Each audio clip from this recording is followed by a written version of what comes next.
Hey everyone, welcome to Chart Smart Bharat. In today's video, we are going to break down technical analysis in the simplest way possible. I think it's perfect for the beginners.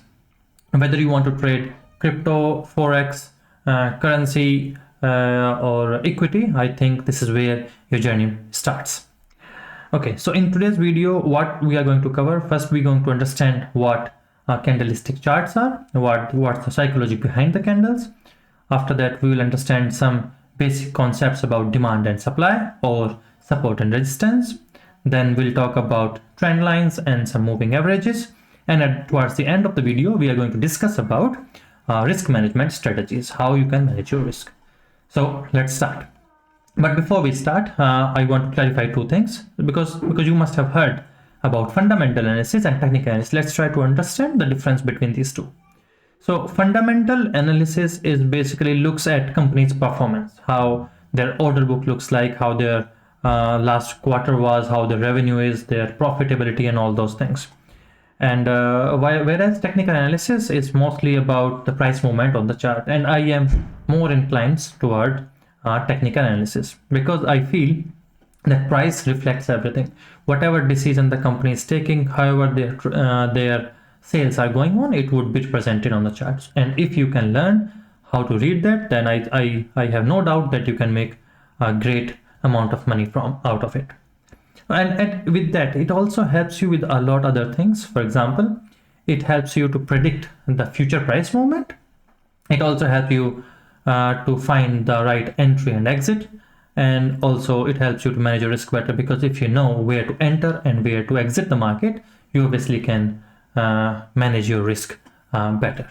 So by saying that, so let's start with the foundation, which is candlestick charts. So here, this is what you see on your screen. This is what we call a candlestick chart, which is made up of a lot of green and red candles. And now we'll try to understand what's the psychology behind it and what these candles, the red and green ones, represent. So I'll take example of this green candle in here. So every candle has four important things. So one is this one here, second one is this one here, third one this point at the top of it, and fourth one is at the bottom of it. What do we call them? So let's try to understand one by one. So this is called low of the candle. Here we have open. This is where the price opened. Then we have close, and finally we have high of the day. So as you can see in the green candle, we have open on the lower side. Oh my god, where it's went. So it is open, and here it is close. Sorry. So as you can see in green candle, open is on the downside and close is on the upside. So whenever we have a positive momentum, a positive difference between close and open, there would always be a green candle. And it's not necessarily that open and low would be same, because for example in this candle the price opened at 532 rupees, but it came down, it gave a low of 530, because let's say price opened here and then there some seller came, they took the price down, but then some buyers came in and they took the price up, and high of the day was in here at 552, but then again some sellers came and then finally market closed in here. So these are some important points on a green candle. It opens on the downside and it goes upward, and the difference between close and open is always positive. That's how you get a green candle with a positive difference. Now let's talk about a red candle. In red candle, then again it has 4 points. One is high, one is this point, which we'll talk about it later, one is this point, and finally we have at the bottom. So the low and high are exactly same as we have in green candle, low, and this is high of the day, but we reverse the open and close. In red candle we have open on the upper side and close on the downside. So this is the difference between red and green. As you can see here, we had open on the downside and close on the upper side, but here we reverse them.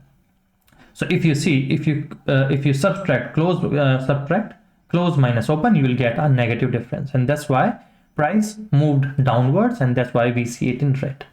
So that's the significance, or those are the basic components of any candle. Okay, so now at least we know about candles. Let's now see something about which we call demand and supply, or support and resistance. So support is a place from where price is tend to move upward, and resistance is if price goes there, it is expected to move downwards. So for example, I see here, this is, I feel or I see it as a demand zone or a support level. So if the price comes down from this point to here, I expect price to go up in maybe in zigzag motion like this. So this is support. Similar concept we have for resistance. Let's say for example, for the example's sake, I'm taking this I don't say this is a resistance level. So let me change the color to red so we can differentiate them. So if the price comes to a resistance level or a supply zone, then price is expected to move down like this. So this is like basic of demand and supply and how they work. Okay, once this is done, let's talk about a bit about trend lines and moving averages. What is trend line? So trend line, let's say if I join the wick of all these candles, maximum candles, if I can join here.